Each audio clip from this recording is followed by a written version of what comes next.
ಅರೆ ಏನ್ ಸಿಗಣ್ಣ, ಬಹಳ ಕಷ್ಟ ಬೀಳ್ತಿದ್ಯಾ, ಏನ್ ದುಸ್ರು ಬಿಡ್ತಿದ್ಯಲ್ಲಪ್ಪ. ಅಷ್ಟು ಗೊತ್ತಾಗಲ್ವೇನೋ, ಕುರುಕ್ಷೇತ್ರ ಯುದ್ಧಕ್ಕೆ ತಯಾರಿ. ರಣರಂಗದಲ್ಲಿ ಚೆನ್ನಾಗಿ ಹೋರಾಡ್ಬೇಕು ಅಂದ್ರೆ ಮನೇಲಿ ಚೆನ್ನಾಗಿ ತಿನ್ಬೇಕು, ಚೆನ್ನಾಗಿ ವ್ಯಾಯಾಮ ಮಾಡ್ಬೇಕು. ಇಲ್ದಿದ್ರೆ ನಮ್ಮ ಹೆಣ ಮನೆ ವಾಪಸ್ ಬರುತ್ತೆ. ನಂಗೇನೋ ಯುದ್ಧ ಅಂದ್ರೆ ಅಷ್ಟೇನೆ ಕಣಪ್ಪ. ಕಳಸತಿ ರಣರಂಗದಲ್ಲಿ ಎರಡೂ ಪಕ್ಷದ ಕದನ ನಡೀತಿದ್ದಾಗ ನಾನು ಯಾರ ಕಡೆ ಅನ್ನೋದು ನನಗೇ ಮರ್ತೋಗಿತ್ತು. ಸ್ವಲ್ಪ ಹೊತ್ತು ಅಂತ ಇವ್ರ ಕಡೆ ಹೊಡೆದಾಡ್ದೆ, ಇನ್ನೊಂದ್ ಸ್ವಲ್ಪ ಹೊತ್ತು ಅಂತ ಇವ್ರ ಕಡೆ ಹೊಡೆದಾಡ್ದೆ. ಎಷ್ಟೋ ಹೊತ್ತಾದ ಮೇಲೆ ನಾನು ಯಾರ ಕಡೆ ಅನ್ನೋದು ಗೊತ್ತಾಯ್ತು. ಅಲ್ಲ ಕಣ್ರಯ್ಯ, ಯಾರೋ ದಾಯಾದಿಗಳ ಕಿತ್ತಾಡಕ್ಕೋಸ್ಕರ ನಾವ್ ಯಾಕೆ ನಮ್ ಪ್ರಾಣ ಕಳ್ಕೋಬೇಕು ಅಂತೀವಿ. ನನ್ ಮಗನೇ, ಸತ್ರೆ ವೀರ ಸ್ವರ್ಗ. ಇಲ್ಲಿ ನಮ್ಮ ಹೆಣ ಉರುಳುತ್ತಿದ್ದಂಗೆ ಸ್ವರ್ಗ ಲೋಕದ ಬಾಗಿಲಲ್ಲಿ ರಂಬೆ, ಊರ್ವಶಿ, ಮೇನಕೆ ಕಾಯ್ತಾ ಇರ್ತಾರೆ. ಅವ್ರು ನಮ್ ಕೈ ಹಿಡಿದು ಕರ್ಕೊಂಡೋಗಿ ಇಂದ್ರನ್ ಪಕ್ಕ ಕೂರಿಸ್ತಾರೆ. ನನ್ ಮಗನೇ, ಅಲ್ಲ ಕಣಯ್ಯ, ಎಲ್ಲೋ ಇರೋ ರಮ್ನೆ ಊರ್ವಶಿಯರಿಗೋಸ್ಕರ ನಾವ್ ಯಾಕೆ ನಮ್ ಹೆಂಡತಿನ ಮುಂಡೆ ಮಾಡ್ಬೇಕು ಅಂತೀನಿ. ಅಕಸ್ಮಾತ್ ನಾವ್ ಯುದ್ಧಕ್ಕಿದ್ದು ಊರಿಗೆ ಬಂದ್ರೆ ಜನ ಎಲ್ಲ ವರ್ಗ ಉತ್ಕೊಂಡು ತಮ್ಮನೆ ಪಡ್ಕೊಂಡು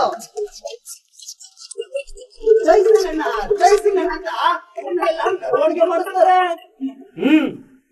ಮೆರವಣಿಗೆನು ಮಾಡಿಸ್ತಾರೆ, ಮನೆಗೂ ಕರ್ಕೊಂಡ್ ಬಂದ್ಬಿಡ್ತಾರೆ. ಆದ್ರೆ ಓಹೋ, ನೀನೇನ್ ದೊಡ್ಡ ಮನುಷ್ಯ, ಪಟ್ಟ ಕಟ್ಬಿಡ್ತಾರಂತೆ. ಪಟ್ಟನ ಹೆಂಡತಿಗೆ ಎದುರು ಸಾಯೋನು ರಾಜ ಹೆಂಗೋ ಹೇಳ್ತೀಯಾ? ನೀನೇನಾದ್ರೂ ಮಾತಾಡು, ನನ್ನ ಹೆಂಡತಿ ವಿಚಾರ ಮಾತ್ರ ಮಾತಾಡ್ಬೇಡಿ.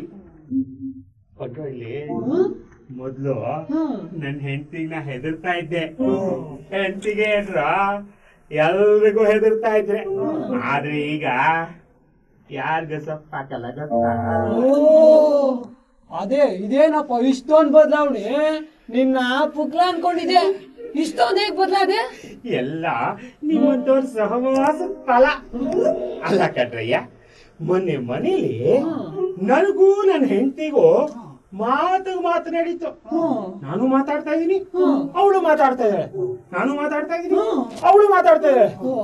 ಕೊನೆಗ್ ಸಿಟ್ಟು ಬಂದು ಅವಳು ಹಿಟ್ಟು ತೋರಿಸೋ ದೊಣ್ಣೆ ತಗೊಂಡು ನನಗೆ ಶುರು ಮಾಡ್ತೀನಿ. ಪಾಪ ಕೋಪ ಬಂದು ಗೊತ್ತಿತ್ತು. ನಾನ್ ಯಾರು ಸುಮ್ನೆ ಬಿಡ್ತೀನಾ? ಏನ್ ಮಾಡ್ದೆ ಗೊತ್ತಾ? ಮೆಲ್ಲಗ್ ಬಾಗಲ್ ತೆಕ್ಕೊಂಡು ನಾನು ಆ ಕಡೆ ಈ ಕಡೆ ನೋಡಿದ್ದೆ. ಓಡ್ದೆ ಓಡ್ತಾನೇ ಇದ್ದೆ.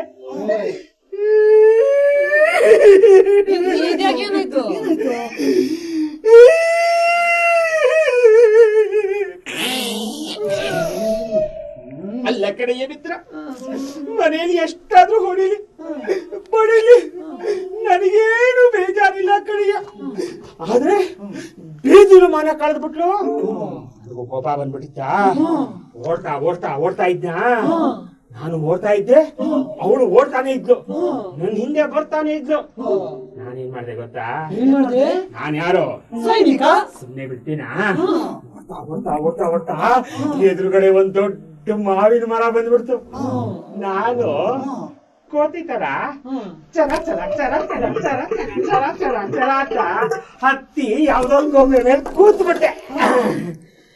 ಆಮೇಲೆ ಎಷ್ಟೋ ಹೊತ್ತಾದ್ಮೇಲೆ ನಾನೇ ಧೈರ್ಯ ಮಾಡ್ಕೊಂಡು ಕೆಳಗೆ ಬಗ್ಗೆ ನೋಡ್ತೀನಿ. ಅವಳು ಹ್ಮ್. ಅಲ್ಲಿ ಇರ್ಲೇ ಇರ್ಲಿಲ್ಲ ಅಂತೀನಿ. ಇದೇನ ನಿನ್ನ ಪರಾಕ್ರಮ? ನಮ್ ಕುರು ಸೈನ್ಯದ ಮರ್ಯಾದೆ ಉಳಿಸ್ಬೇಕು ಅಂದ್ರೆ ಈ ವಿಷಯನ ಯಾರ ಹತ್ರ ಹೇಳ್ಬೇಡ.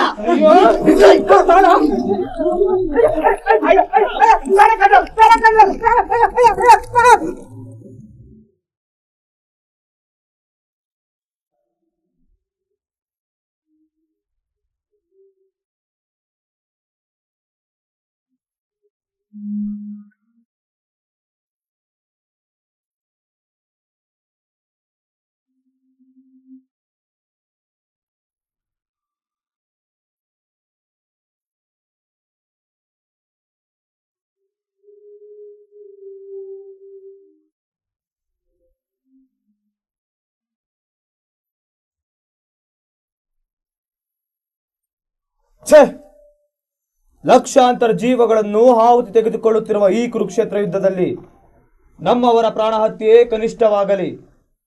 ಈ ಮಹತ್ ಕಾರ್ಯವನ್ನು ಯಶಸ್ವಿಗೊಳಿಸಲು ನಾವು ಹಲವಾರು ತಂತ್ರಗಳನ್ನು ಕೈಗೊಳ್ಳಬೇಕು ಕರ್ಣ. ಹಾ, ಪಾಂಡವರ ಶಕ್ತಿಯೇನು ಸಾಮಾನ್ಯವಲ್ಲ ಪ್ರಭು. ಅವರನ್ನು ಎದುರಿಸಲು ನಾವು ಸೂಕ್ತ ಸಿದ್ಧತೆಗಳನ್ನು ಮಾಡಿಕೊಳ್ಳಬೇಕು. ಹೊಸ ಹೊಸ ರಾಜರನ್ನು ಸಂಪರ್ಕಿಸಿ ಅವರ ಸ್ನೇಹ ಮಾಡಿಕೊಳ್ಳಬೇಕು. ಕಾಡಿನ ವೀರನಾದ ಏಕಲವ್ಯನು ನಮ್ಮ ಪಕ್ಷವನ್ನು ಸೇರಿದರೆ ತುಂಬಾ ಅನುಕೂಲವಾಗುತ್ತದೆ. ಕರ್ಣನು ರಣರಂಗದಲ್ಲಿ ಅರ್ಜುನನ್ನು ಎದುರಿಸಿದಾದರೆ ಆ ಎಡಗೈ ವೀರ ಉಳಿದವರಿಗೆಲ್ಲ ಮಣ್ಣು ಮುಕ್ಕಿಸುತ್ತಾನೆ. ಆತನ ಬೇಡ ಪಡೆಯು ನಮ್ಮ ಪರವಾಗಿ ಪರಾಕ್ರಮದಿಂದ ಹೋರಾಡುತ್ತದೆ. ಹೌದು, ಏಕಲವ್ಯನ ಹೆಸರನ್ನು ಕೇಳಿ ಈಗಾಗಲೇ ಭಯಭೀತರಾಗಿರುವ ಪಾಂಡವರು ಅವನು ನಮ್ಮ ಪಕ್ಷ ಸೇರುತ್ತಾನೆಂದು ತಿಳಿದ ಮೇಲೆ ಖಂಡಿತವಾಗಿಯೂ ನಿದ್ದೆಗೆಡುವರು. ಅರ್ಜುನನಿಗೆ ಏಕಲವ್ಯನ ಮೇಲೆ ಅಗಾಧವಾದ ಸಿಟ್ಟಿದೆ. ಆದ್ದರಿಂದ ಅವನು ಪಾಂಡವರನ್ನು ಬೆಂಬಲಿಸಲಾರ. ಕರ್ಣ ಏಕಲವ್ಯರಿಬ್ಬರು ನಮ್ಮ ಪಕ್ಷದಲ್ಲಿದ್ದಾರೆಂದು ತಿಳಿದ ಮೇಲೆ ಪಾಂಡವರ ಕತೆ ಮುಗಿದಂತೆಯೇ. ಇತ್ತೀಚೆಗೆ ಬೇಡರ ಪಡೆಗೂ ಅರ್ಜುನನಿಗೆ ಒಂದು ಪುಟ್ಟ ಕದನವಾಯಿತು, ಗೊತ್ತೇನು? ಹೌದೇ? ಏನದು?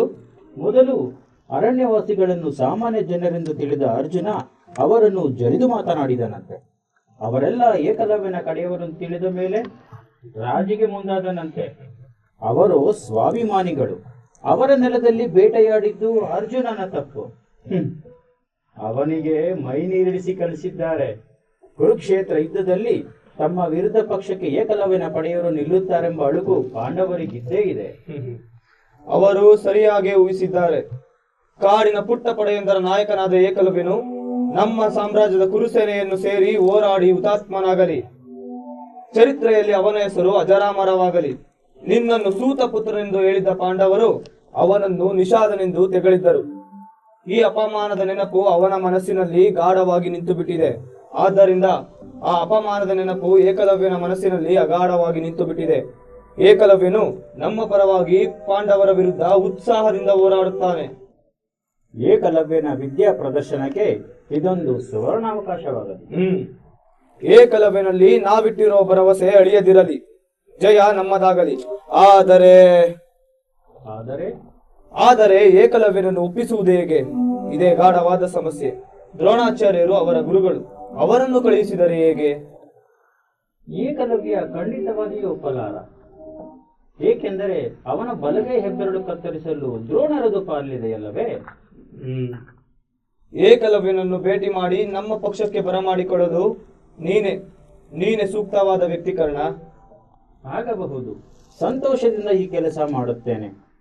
ನನ್ನೊಟ್ಟಿಗೆ ನೀವು ಬಂದಲ್ಲಿ ಈ ಕೆಲಸ ಇನ್ನೂ ಸುಲಭವಾಗಬಹುದು. ಅಗತ್ಯವಾಗಿ. ನಡೆ, ಹೋಗೋಣ.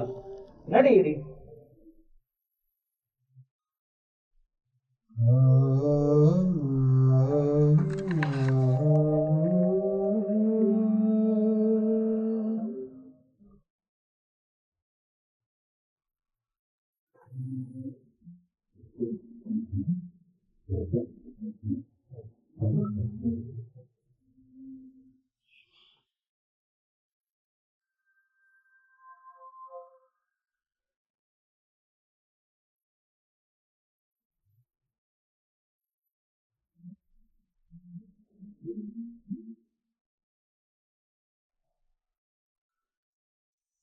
ದಾಯಾದಿಗಳು ಮುಖಾಮುಖಿಯಾಗಿ ನಿಂತು ಕದನವಾಡುವ ಕುರುಕ್ಷೇತ್ರ ಯುದ್ಧವನ್ನು ತಪ್ಪಿಸಬಹುದಾದಿತು ಕೃಷ್ಣ.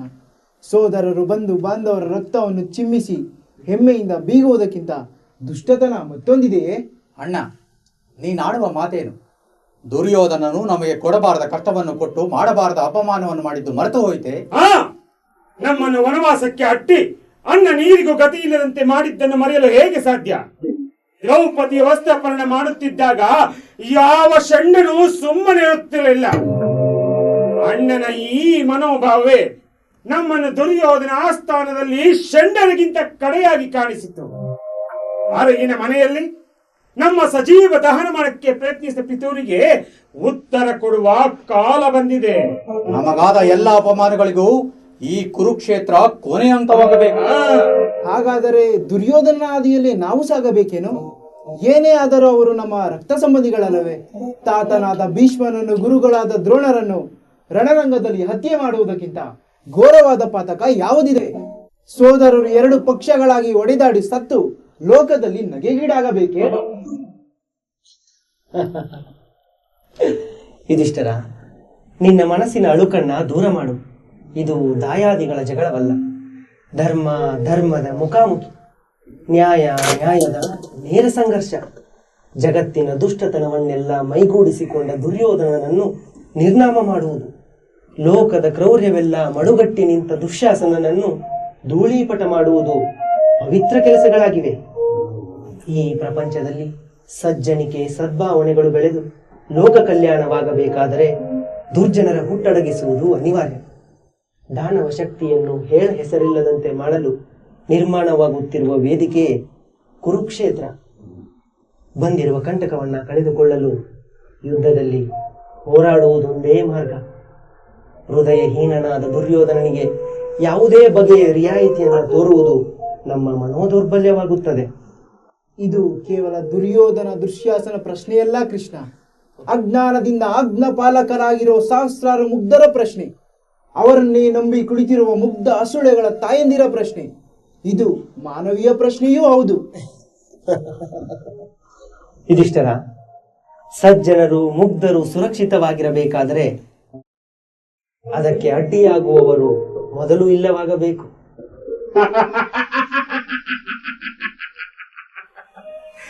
ಸರಿಯಾದದ್ದನ್ನೇ ಹೇಳಿದೆ ಕೃಷ್ಣ. ಈ ಸಂದರ್ಭದಲ್ಲಿ ಅವರ ಬಗ್ಗೆ ಮೃದುವಾಗಿ ಮಾತನಾಡುವುದು ಸರ್ವನಾಶಕ್ಕೆ ದಾರಿಯಾಗಿತ್ತು. ಕೃಷ್ಣನು ಕಷ್ಟಕಾಲದಲ್ಲಿ ನಮ್ಮನ್ನು ಪಾರು ಮಾಡಿದಂತಹ ಪರಮಾತ್ಮ. ಅವನು ಹಾಕಿದ ಗೆರೆಯನ್ನು ದಾಟುವುದು ದುರಂತಕ್ಕೆ ಮೂಲವಾಗುತ್ತದೆ ಅಷ್ಟೇ. ವಿನಾಶಕ್ಕಾಗಿ ಇಷ್ಟೊಂದು ಶ್ರಮ ವ್ಯಯವಾಗುವುದಲ್ಲ ಎಂಬುದೇ ನನಗೆ ಚಿಂತೆ. ಯುಧಿಷ್ಠಿರ, ವಿನಾಶವಿಲ್ಲದೆ ಸೃಷ್ಟಿ ಇಲ್ಲ. ಆದ್ದರಿಂದ ಇದು ಹೊಸ ಸೃಷ್ಟಿಗಾಗಿ ನಾವು ಅನುಭವಿಸಬೇಕಾಗಿರುವ ಪ್ರಸವ ವೇದನೆ, ಸತ್ಯದ ಗೆಲುವಿಗಾಗಿ ನಡೆಯುವ ಹೋರಾಟ. ಕೌರವರ ಪಕ್ಷದಲ್ಲಿರುವ ಬಲ ದೊಡ್ಡದು. ಅದಕ್ಕೆ ಸರಿಸಮನಾದ ಶಕ್ತಿಯನ್ನು ಸಂಘಟಿಸುವುದನ್ನು ಬಿಟ್ಟು ಹೀಗೆ ತಲೆ ಮೇಲೆ ಕೈ ಹೊತ್ತು ಕುಳಿತುಕೊಂಡರೆ ಹೇಗೆ? ಏಕಲವ್ಯ ಕೌರವರ ಕಡೆ ಸೇರುವ ಸೂಚನೆಗಳಿವೆ. ರಣರಂಗದಲ್ಲಿ ಏಕಲವ್ಯನನ್ನು ಎದುರಿಸುವ ಸಾಮರ್ಥ್ಯವುಳ್ಳವನು ಅರ್ಜುನ ಮಾತ್ರ. ಆದರೆ ಸಮಬಲನಾದ ಕರ್ಣನನ್ನು, ಏಕಲವ್ಯನನ್ನು ಒಟ್ಟಿಗೆ ಎದುರಿಸುವುದು ಅವನಿಗೂ ಕಷ್ಟವಾಗುತ್ತದೆ. ಕಾಡಿನಲ್ಲಿ ಗೆಡ್ಡೆ ಗೆಣಸು ತಿಂದು ಬದುಕಿರುವ ಗವಿಬಾನವನ ಬಗ್ಗೆ ಭಯಪಡಲು ಕಾರಣವೇ ಇಲ್ಲ. ಈಗಾಗಲೇ ಬಲಗೈ ಹೆಬ್ಬೆರಳನ್ನು ಕಳೆದುಕೊಂಡಿದ್ದಾನೆ. ಎಡಗೈ ಹೆಬ್ಬೆರಳನ್ನು ಕಳೆದುಕೊಳ್ಳುವಂತೆ ತೀರ್ಮಾನಿಸಿದೆ. ಕಾಡಿನ ಮನುಷ್ಯನೆಲ್ಲ ಒಂದು ಪಡೆ ಕಟ್ಟಿಕೊಂಡು ಬೀಗುತ್ತಿರುವ ಏಕಲವ್ಯನಿಗೆ ಸರಿಯಾದ ಬುದ್ಧಿಯನ್ನೇ ಕಲಿಸಬೇಕು. ಏಕಲವ್ಯನ ಸೈನ್ಯ ಪುಟ್ಟದಾದರೂ ಅದನ್ನು ಸರಿಗಟ್ಟುವುದು ಯಾರಿಂದಲೂ ಸಾಧ್ಯವಿಲ್ಲ. ಏಕಲವ್ಯ ಅಪ್ರತಿಮ ವೀರ, ಅವನನ್ನು ಈಗಳೆಯುವುದು ಉಚಿತವಲ್ಲ. ಅಣ್ಣ, ಆ ಕಾಡಿನ ಪುಂಡನಿಗೆ ನೀವು ಹೆದರುವುದನ್ನು ನೋಡಿದರೆ ನನಗೆ ಆಶ್ಚರ್ಯವಾಗುತ್ತದೆ. ನಾವೇನು ಬಿಲ್ಲು ವಿದ್ಯೆ ಕಲಿತವರಲ್ಲವೇ? ಆ ಕಾಡು ಮನುಷ್ಯನಿಂದ ನಮಗೆ ಸೋಲಾಗುವುದಾದರೆ ಅದಕ್ಕಿಂತ ಅವಮಾನಕರ ಮತ್ತೊಂದಿಲ್ಲ. ಅಷ್ಟೇ ಅಲ್ಲದೆ ನಮ್ಮ ವಂಶದ ಪ್ರತಿಷ್ಠೆಗೆ ಕುಂದು.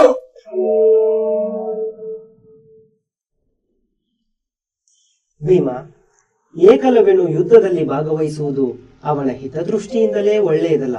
ಇಷ್ಟಕ್ಕೂ ಕೌರವರ ಪಾಂಡವರ ಜಗಳದಲ್ಲಿ ಅವನೇಕೆ ಬಲಿಪಶುವಾಗಬೇಕು? ಏಕಲವ್ಯ ಕಾಡಿನ ಮುಗ್ಧ, ಅವನನ್ನು ಕೌರವರು ದುರುಪಯೋಗ ಪಡಿಸಿಕೊಳ್ಳುವುದು ಸರ್ವತಾ ಸಲ್ಲದು. ಅವನು ನಮಗೆ ಬೆಂಬಲ ಕೊಡದಿದ್ದರೂ ಚಿಂತೆ ಇಲ್ಲ, ತಟಸ್ಥನಾಗಿದ್ದರೆ ಸಾಕು. ಸರಿಯಾಗಿ ಹೇಳಿದೆ ಯುಧಿಷ್ಠರ. ಸೂಕ್ತ ಮಾರ್ಗದಲ್ಲಿ ಒಪ್ಪಂದ ಕೈಗೊಂಡರೆ ಖಂಡಿತವಾಗಿ ಇದು ಸಾಧ್ಯವಾಗುತ್ತದೆ. ಸಾಧ್ಯವಾಗದ ಮಾತು. ಏಕಲವ್ಯರೊಡನೆ ಒಪ್ಪಂದ ನಮಗೆ ಅವಮಾನಕರ. ಪರಾಕ್ರಮದಿಂದ ಏಕಲವ್ಯನನ್ನು ಹೆದರಿಸಬೇಕೇ ಹೊರತು ಬೇಡುವುದು ಹೇಳಿತನ. ಇಂತಹ ಅಪಕ್ವ ಆಲೋಚನೆಯಿಂದಲೇ ನೀವು ಈ ದುಸ್ಥಿತಿಗೆ ಬಂದದ್ದು. ಉತ್ಸಾಹದ ಭರದಲ್ಲಿ ಮಾತನಾಡಬೇಡಿ. ಹಾಗಂತ ನಿಮ್ಮ ಶಕ್ತಿ ಸಾಮರ್ಥ್ಯದ ಬಗ್ಗೆ ಖಂಡಿತ ನನಗೆ ಅಪನಂಬಿಕೆ ಇಲ್ಲ. ಆದರೆ ನಿಮ್ಮ ಗುರಿ ಏಕಲವ್ಯ ಅಲ್ಲ. ಹಾಗಾದರೆ ಯುದ್ಧವನ್ನೇ ಬೇಡ ಎನ್ನುವಿಯಾ? ಅರ್ಜುನ, ಯುದ್ಧವೆಂದರೆ ಬರೀ ಹತ್ಯೆ ಅಲ್ಲ, ಸಂಧಾನವೂ ಅದರ ಒಂದು ಭಾಗ. ಕಾಳಗವೆಂದರೆ ಮುನ್ನುಗ್ಗುವುದಲ್ಲ, ಅಸಹಾಯಕರಾಗಿದ್ದಾಗ ಹಿಮ್ಮೆಟ್ಟುವುದು, ತಪ್ಪಿಸಿಕೊಳ್ಳುವುದು ಒಂದು ತಂತ್ರ. ಹಾಗಾದರೆ ಏಕಲವ್ಯರೊಡನೆ ಒಪ್ಪಂದ ಸಾಧ್ಯವೇ ಕೃಷ್ಣ? ಏಕಾಗಬಾರದು, ಸಾಧ್ಯವಾಗಬೇಕು. ಅದು ಅರ್ಜುನನಿಂದ ಮಾತ್ರ ಸಾಧ್ಯ. ಇಷ್ಟಕ್ಕೂ ಪಾಂಡವರಲ್ಲಿ ದ್ವೇಷ ಸಾಧಿಸಲು ಏಕಲವ್ಯನಿಗೇನು ಕಾರಣವಿಲ್ಲ. ಆದರೆ ಅರ್ಜುನನ ಮೇಲೆ ಅವನಿಗೆ ಅಪಾರವಾದ ಸಿಟ್ಟಿದೆ. ಅದು ಅವನ ಹೆಬ್ಬೆರಳಿನ ಕಾರಣಕ್ಕಾಗಿ. ಸ್ವತಃ ಅರ್ಜುನನೇ ಹೋಗಿ ಮಾತನಾಡುವುದಾದರೆ ಏಕಲವ್ಯ ಖಂಡಿತವಾಗಿ ಒಪ್ಪುತ್ತಾನೆ. ಇದು ನನ್ನಿಂದ ಸಾಧ್ಯವಿಲ್ಲ. ಅರ್ಜುನ, ನಿನ್ನ ಈ ಹುಡುಗು ಬುದ್ಧಿ ಕಡಿಮೆ ಆಗಿಲ್ಲ ಎಂಬುದಕ್ಕೆ ನಿನ್ನ ಈ ವರ್ತನೆಯೇ ಸಾಕ್ಷಿ. ಏನು? ನಾನು ಏಕಲವ್ಯನನ್ನು ಕ್ಷಮೆ ಕೇಳಬೇಕೇನು? ನಾನು ಈ ಲೋಕದ ಅಪ್ರತಿಮ ಪರಾಕ್ರಮಿಯಲ್ಲ ಎಂದು ಹೇಳಬೇಕೇನು? ಏಕಲವ್ಯನು ಹೆಬ್ಬೆರಳನ್ನು ಕತ್ತರಿಸಿಕೊಂಡಾಗಲೇ ನೀನು ಕ್ಷಮೆ ಕೇಳಿದ್ದಾಗಿದೆ ಅಲ್ಲವೇ ಅರ್ಜುನ? ಮತ್ತೊಂದು ಬಾರಿ ಅದನ್ನೇ ಮಾಡುವುದರಲ್ಲಿ ತಪ್ಪೇನಿದೆ? ಈ ಒಂದು ಸಣ್ಣ ಕೆಲಸದಿಂದ ನಮಗಾಗುವ ಲಾಭ ದೊಡ್ಡದು. ಇದರಲ್ಲಿ ದೊಡ್ಡ ಲಾಭವೇನು ಬಂತು ಕೃಷ್ಣ? ಏಕಲವ್ಯನು ನಮ್ಮ ಪಕ್ಷ ಸೇರದಿರಬಹುದು, ಆದರೆ ತಟಸ್ಥನಾಗಿರುತ್ತಾನೆ. ಅಷ್ಟಾದರೆ ಸಾಕು. ಏಕಲವ್ಯ ಹೃದಯವಂತನೆಂದು ಕೇಳಿದ್ದೇನೆ. ಅವನು ಖಂಡಿತವಾಗಿಯೂ ಒಪ್ಪುತ್ತಾನೆ. ಕೃಷ್ಣನ ಮಾತು ಎಂದಿಗೂ ಸುಳ್ಳಾಗಲಾರದು. ಸರಿ, ಆಗದೆ ನೀವೆಲ್ಲ ಹೇಳಿದ ಮೇಲೆ ನನ್ನದೇನಿದೆ, ಹಾಗೆ ಆಗದೆ. ನಡೆ, ನಿನ್ನೊಟ್ಟಿಗೆ ನಾನು ಬರುತ್ತೇನೆ.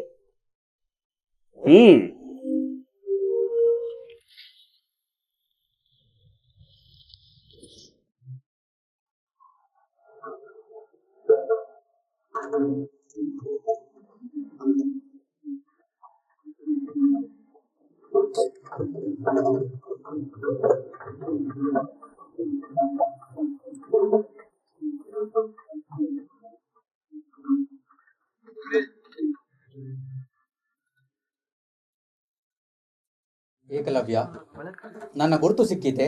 ಓಹೋ ಅರ್ಜುನ, ನಿನ್ನನ್ನು ಮರೆಯಲು ಸಾಧ್ಯವೇ? ನನ್ನ ಗುರು ದ್ರೋಣಾಚಾರ್ಯರನ್ನು ನೆನೆದಾಗಲೆಲ್ಲ ಮೊದಲು ನೆನಪಾಗುವುದು ಪಾರ್ಥ, ಫಲ್ಗುಣ ಎಂಬ ನಿನ್ನ ಹೆಸರುಗಳೇ.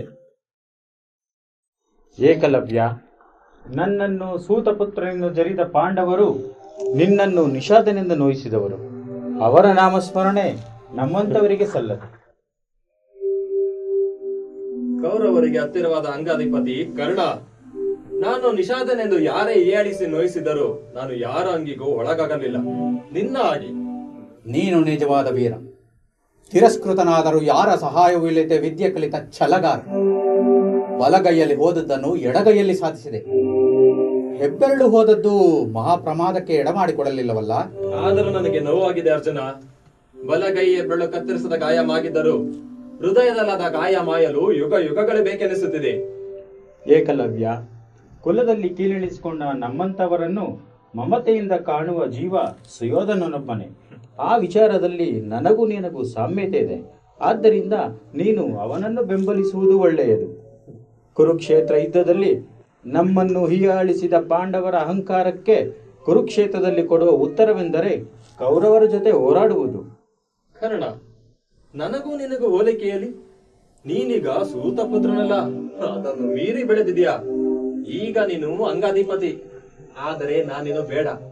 ಅದಕ್ಕಾಗಿ ಕೌರವರು ಪಾಂಡವರು ಇಬ್ಬರ ಹಿತಾಸಕ್ತಿಗಳು ನನಗೆ ಬೇರೆಯಾಗಿ ಕಾಣುತ್ತಿಲ್ಲ. ಸುಯೋಧನ ನಿನ್ನನ್ನು ಒಪ್ಪಿಕೊಂಡಿದ್ದಾನೆ, ಇಡೀ ಸೂತ ಕುಲವನ್ನಲ್ಲ. ಸೂತ ಕುಲ ಇಂದ ಇದ್ದೇ ಸ್ಥಿತಿಯಲ್ಲೇ ಇದೆ. ನೀನು ಸುಯೋಧನನ ಆಶ್ರಯದಲ್ಲಿ ಮಾತ್ರ ಬೆಳೆದೆ. ನೀನು ನಿನ್ನ ಕುಲದವರನ್ನು ಕಣ್ಣು ತುಂಬಾ ನೋಡಿಲ್ಲ, ಅವರೊಂದಿಗೆ ಒಡನಾಟ ಮಾಡಿಲ್ಲ. ಬೆಸ್ತನ ಮೈ ವಾಸನೆಯಿಂದ ಸುಯೋಧನ 10 ಗಾವದ ದೂರ ಓಡಿದರೆ ನೀನು 100 ಗಾವದ ದೂರ ಓಡುವ ಸ್ಥಿತಿಯಲ್ಲಿದ್ದೀಯಾ? ನನ್ನ ಮಾತು ಸುಳ್ಳೇ ದಾನಾಶೂರ? ನನಗೆರಡು ಶಕ್ತಿಗಳು ಒಂದೇ. ಅವರವರ ಸ್ವಾರ್ಥಕ್ಕಾಗಿ ಅವರಿಬ್ಬರು ಬಡಿದಾಡುತ್ತಿದ್ದಾರೆ. ಇವರಿಬ್ಬರ ಕಚ್ಚಟದಲ್ಲಿ ನಾನೇಕೆ ಬಲಿಪಶುವಾಗಬೇಕು? ಏಕಲವ್ಯ, ಮಹತ್ವಾಕಾಂಕ್ಷೆ ಕ್ಷತ್ರಿಯರ ಸಹಜ ಹಕ್ಕು. ಅಂತೆಯೇ ಈ ಕುರುಕ್ಷೇತ್ರ ಯುದ್ಧ ನಮಗೆ ಸಹಜವಾಗಿಯೇ ಒದಗಿ ಬಂದಿದೆ. ಸ್ವಶಕ್ತಿಯಿಂದ ವಿದ್ಯೆಯ ಆಕಾಂಕ್ಷೆಯನ್ನು ಈಡೇರಿಸಿಕೊಂಡನ್ನು ನಮ್ಮ ಪಕ್ಷ ವಹಿಸಬೇಕೆಂದು ಕೇಳಿಕೊಳ್ಳಲು ಬಂದಿದ್ದೇನೆ. ಅಂದರೆ ಈಗಿನ ಕುರುಕ್ಷೇತ್ರ ಯುದ್ಧದಲ್ಲಿ ನೀನು ನಮ್ಮ ಪಕ್ಷ ವಹಿಸಬೇಕೆಂದು ಕೇಳಿಕೊಳ್ಳಲು ಬಂದಿದ್ದೇನೆ.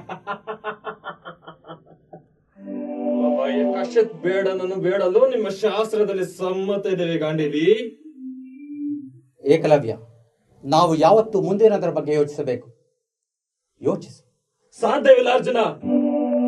ಇಂದಿನ ಘಟನೆಗಳನ್ನು ನಾನು ಮರೆಯಲಾಗುತ್ತಿಲ್ಲ. ಅವುಗಳ ನೆನಪು ನಾನು ಹಿಂಸಿಸುತ್ತದೆ.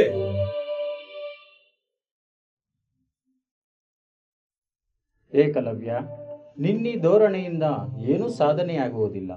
ಕೇವಲ ಪಾಂಡವರಿಗೆ ಅನುಕೂಲವಾಗುತ್ತದೆ. ಸೂಕ್ತ ಸಮಯದಲ್ಲಿ ಸುಯೋಧನನಿಗೆ ಬೆಂಬಲ ದೊರೆಯದಿದ್ದಲ್ಲಿ ಪಾಂಡವರು ಖಂಡಿತವಾಗಿಯೂ ಜಯಗಳಿಸುವರು. ನಿನ್ನ ಕುಲವನ್ನು ಹೀಯಾಳಿಸಿ ನಿನ್ನ ಬಲಗೈ ಹೆಬ್ಬೆರಳು ಕತ್ತರಿಸಲು ಕಾರಣನಾದ ಅರ್ಜುನನ ಮೇಲೆ ನಿನಗೆ ಮಮತೆ ಎಂದಿಗೂ ಸಲ್ಲದು. ಯೋಚಿಸು. ಇಲ್ಲ, ಕುಲ ಧರ್ಮವನ್ನು ಕಾಪಾಡಿಕೊಳ್ಳುವುದೇ ನಿಮ್ಮ ಧರ್ಮ. ಅಂತ ಧರ್ಮ ಅಳಿಯುವುದೇ ಮೇಲು. ಏಕಲವ್ಯ, ಕುಲ ಮತಗಳನ್ನು ಅಳಿಸಿ ಹಾಕುವುದರಿಂದ ಗುರಿಯಾಗಿದ್ದರೆ ನಮ್ಮನ್ನು ಬೆಂಬಲಿಸು. ಏಕಲವ್ಯ, ಶಾಸ್ತ್ರ ಎಂದು ಪ್ರಶ್ನಾರ್ಹವಲ್ಲ. ನಿಷಾದನಿಗೆ ವಿದ್ಯೆ ನಿಷಿದ್ಧ ಎಂದು ನಂಬಿದ್ದವು ನಾನು, ಈಗಲೂ ನಂಬಿದ್ದೇನೆ. ಶಾಸ್ತ್ರ ವಿರುದ್ಧವಾದ ಕೆಲಸವನ್ನು ನಾನೇ ಏಕೆ, ಇಡೀ ಲೋಕವೇ ಖಂಡಿಸುತ್ತದೆ. ಹೀಗಿರುವಾಗ ನನ್ನ ಮೇಲಿನ ನಿನ್ನ ವಿನಾಕಾರಣವಾದ ಸೇಡು ಅರ್ಥವಿಲ್ಲದು. ಇಂದು ನೀನು ದೊಡ್ಡ ಬಿಲ್ಲುಗಾರನಾಗಿರುವುದು ಒಂದು ಆಕಸ್ಮಿಕ. ಇದು ಲೋಕ ಸಹಜವಾದದ್ದೆಂದು ನಾನು ತಿಳಿದಿಲ್ಲ. ಆದ್ದರಿಂದ ನಿನ್ನ ಬೆಂಬಲ ಬೇಡುವುದರಲ್ಲಿ ತಪ್ಪಿಲ್ಲವೆಂದು ಭಾವಿಸಿ ಬಂದಿದ್ದೇನೆ. ಈ ಅಧರ್ಮಿಗಳ ವಿರುದ್ಧ ನಾವು ಹೂಡಿರುವ ಧರ್ಮಯುದ್ಧದಲ್ಲಿ ನೀನು ನಮಗೆ ಬೆಂಬಲ ನೀಡಿದಲ್ಲಿ ನಿನ್ನ ಆಕಸ್ಮಿಕ ವಿದ್ಯಾಸಿದ್ಧಿಯು ಸಾರ್ಥಕ್ಯ ಹೊಂದುತ್ತದೆ. ಯೋಚಿಸು. ಅರ್ಜುನ, ನೀನು ಶಾಸ್ತ್ರ ಸಮ್ಮತವಾಗಿ ಮಾತನಾಡಿದೆಯಲ್ಲವೇ? ಶಾಸ್ತ್ರ ನಿನ್ನ ಬದುಕಿನ ದಾರಿಯ ಸೂತ್ರ. ಆದರೆ ನಿನ್ನ ಶಾಸ್ತ್ರಕ್ಕೆ ನನ್ನ ಸಮ್ಮತಿ ಇಲ್ಲವೆಂಬುದನ್ನು ತಿಳಿ. ನಾನು ಬಿಲ್ಲು ವಿದ್ಯೆ ಕಲಿಯುವುದನ್ನೇ ನೀನು ವಿರೋಧಿಸಿದೆ. ಕಲಿತ ನಂತರ ಅದನ್ನು ಅಸಾಧನೆಯಿಂದ ಇಲ್ಲವಾಗಿಸಲು ಯತ್ನಿಸಿದೆ. ಈಗ ಬೆಂಬಲ ಹೆಚ್ಚಿಸಲು ಬಂದಿದ್ದೇವಾ? ಆಕಸ್ಮಿಕಗಳಲ್ಲಿ ನನಗೆ ನಂಬಿಕೆ ಇಲ್ಲ. ಎಲ್ಲ ಬೇಡರು ಗುರುಮುಖದಿಂದ ವಿದ್ಯೆ ಕಲಿತು ಸಾಮಾನ್ಯ ಸಂಗತಿ ಆಗಬೇಕು. ಇಂಥದನ್ನು ಒಪ್ಪಲು ನೀವು ಯಾರು ತಯಾರಿಲ್ಲ. ಅದನ್ನು ಕಲ್ಪಿಸಿಕೊಳ್ಳಲು ನಿಮಗೆ ಭಯ.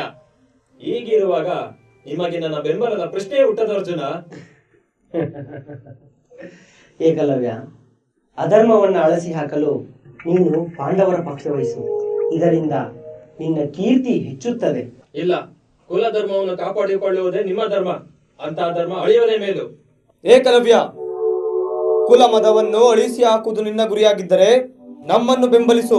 ಸಾಧ್ಯವಿಲ್ಲ. ನಿನಗೆ ಅರ್ಜುನನ ಕುಲ ಮತ ಮಾತ್ರ ಅಳೆಯಬೇಕು. ಇದರಿಂದ ಈ ಲೋಕದ ಮೇಲು ಕೀಳು ನಾಶವಾಗುವುದಿಲ್ಲ. ನಿನಗೆ ಸ್ವಾರ್ಥವೇ ಮುಖ್ಯ. ಕುಲ ಪ್ರತಿಷ್ಠೆ ವಿನಾಶವಲ್ಲ. ಕುರು ಪಾಂಡವರಲ್ಲಿ ಒಂದು ಪಕ್ಷ ವಹಿಸಿ ಯಾರೊಬ್ಬರ ದಾಳ ನಾನಾಗಲಾರೆ. ಎಲ್ಲೆಲ್ಲೂ ಇರುವ ಅನ್ಯಾಯದ ವಿರುದ್ಧ ಜ್ಞಾನದ ಗುತ್ತಿಗೆಯನ್ನು ಎತ್ತಿ ಹಿಡಿಯುವ ಶಾಸ್ತ್ರಗಳ ವಿರುದ್ಧ ನನ್ನ ಯುದ್ಧ. ಮೇಲು ಕೀಳು ಎಂಬ ವಂಚನೆಯನ್ನು ಅಳಿಸಲು ನನ್ನ ಸಮರ. ಕುರುಕ್ಷೇತ್ರ ಕೇವಲ ಉಳ್ಳವರ ನಡುವಿನ ಕಚ್ಚಾಟ. ನನ್ನದು ಇಲ್ಲದವರ ಪರವಾದ ಹೋರಾಟ. ಈ ಸಂಘರ್ಷ ಕುರು ಪಾಂಡವರ ಇಬ್ಬರ ವಿರುದ್ಧವೂ ಸಾಗಬೇಕು. ಆಗ ಮಾತ್ರ ತುಳಿತಕ್ಕೆ ಸಿಕ್ಕಿದವರ ಬಾಳಿನಲ್ಲಿ ಬೆಳಕು ಮೂಡುತ್ತದೆ. ಕಡೆ ಗಣಿಸಲ್ಪಟ್ಟವರ ಬದುಕಿನ ತೋಟದಲ್ಲಿ ಸಮಾನತೆಯ ಹೂ ಅರಳುತ್ತದೆ. ಕಡೆ ಗಣಿಸಲ್ಪಟ್ಟವರ ಬದುಕಿನ ತೋಟದಲ್ಲಿ ಸಮಾನತೆಯ ಹೂ ಅರಳುತ್ತದೆ.